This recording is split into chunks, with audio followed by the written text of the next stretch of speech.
What happens when you're socially anxious? You go to a party, your heart's beating. Why? The party is a monster. Why? Because it's judging you. And it's judging you, it's putting you low down the dominance hierarchy, because that's what a negative judgment is. And that interferes with your sexual success. And that means that you're being harshly evaluated by nature itself.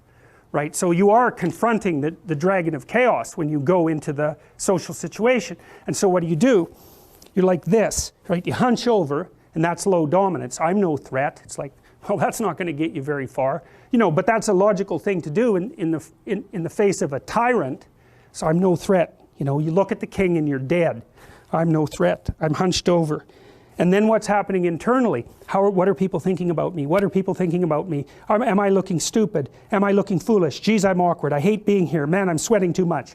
It's all internalized, right? It's all self-focused.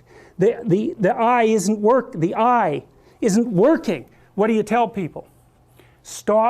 Don't stop thinking about yourself, because you can't. It's like, don't think of a white elephant.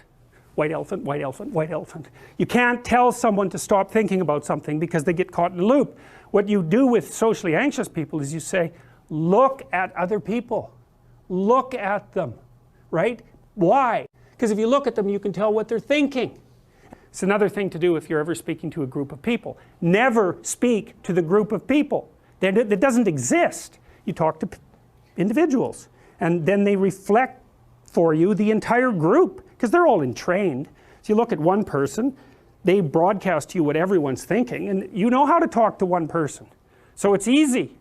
So as soon as you focus on the person, not you, you push your attention outward, use your eye, you push your attention outward, and you start watching. Well, then all your automatic mechanisms kick in, and you stop being awkward. Because if we're talking, and I'm looking here, I don't know what you're going to do next, and I'm going to put disjunctions into the, they're like bad chords in the melody of our conversation. And the reason is I'm not paying attention.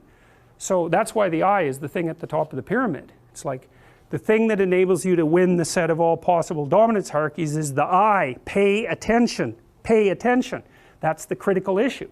That's why the Egyptians worshipped Horus. That's why Horus was the thing that rescued Osiris from the depths. It's the capacity to pay attention. What do you pay attention to most? What your right hemisphere signals as anomalous. It attracts your attention. It's like, this isn't going quite right. I'm not looking at that.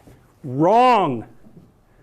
That's what you look at. That's what you look at. What's not going right. Because that's the terrible monster that might eat you, but it's also the place you get all the information.